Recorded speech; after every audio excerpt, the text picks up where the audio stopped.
మండలం సారిక పంచాయతీ మునక్కాయల వలస గ్రామంలో పట్టాదారు పాసు పుస్తకాల పంపిణీ కార్యక్రమంలో మంత్రివర్యులు శ్రీమతి గుమ్మిడి సంధ్యారాణి పాల్గొన్నారు. మొదటి విడత కింద మునక్కాయ వలస గ్రామానికి చెందిన 90 మంది రైతులకు పట్టాదారు పాసు పుస్తకాలు పంపిణీ చేశారు.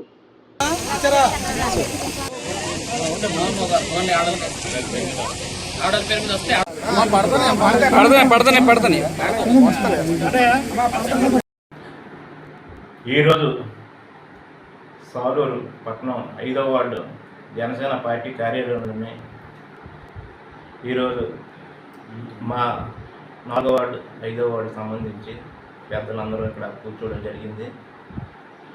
ఏంటంటే విషయం అతి త్వరలోనే ఇక్కడ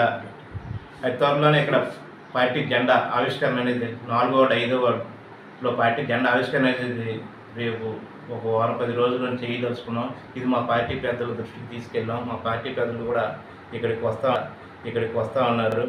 మరి ఇక్కడ ఉన్న పెద్దలందరితో కూర్చొని మాట్లాడి ఒక సమావేశం పెట్టి రేపు రాబోయే రోజుల్లోనే జనసేన పార్టీకి సంబంధించి 4వ వార్డు 5వ వార్డు 3వ వార్డు జెండా ఆవిష్కరణ కార్యక్రమాలని చేపడతామని చెప్పేసి మేము ఇక్కడ 4వ వార్డు 5వ వార్డు 3వ వార్డుకి సంబంధించి పెద్దలందరూ కూర్చొని మాట్లాడడం జరిగింది. అలాగే గత నెల 22వ తారీఖున మేము సాలూరు మున్సిపల్ ఆఫీస్కి పునః విభజన డీలిమిటేషన్ ప్రక్రియ ఏదైతే ఉందో మేము 5వ వార్డు రెల్లివీధికి సంబంధించి ఒక అబ్జెక్షన్ లెటర్ అనేది మున్సిపల్ కమిషనర్ గారికి పద్మా గారికి ఇవ్వడం జరిగింది. అయితే మాకు 2వ తారీఖు కల్లా ఏదో విషయం చెప్తానని చెప్పేసి కమిషనర్ గారు మాకు ఆ రోజు తెలియజేయడం జరిగింది.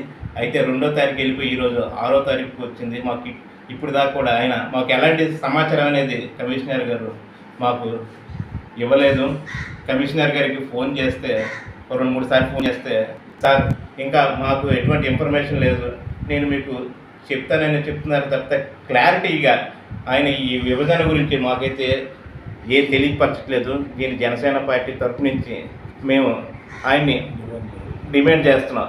ఏదో ఒక విషయం అనేది ఈ విభజన గురించి తెలియపరచాలిగా మాకని చెప్పి మేము ఆయన్ని కోరుతున్నాం.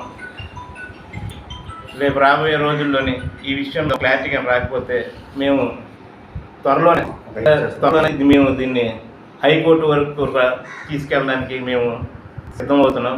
మరి దీనికి కమిషనర్ గారు మాకు ఏం సమాధానం చెప్తారో మేము వెయిట్ చూస్తామని చెప్పేసి నేను తెలియజేసుకుంటున్నాను. అలాగే 4వ వార్డు పెద్దలు మన వరప్రసాద్ గారు మాట్లాడతారు.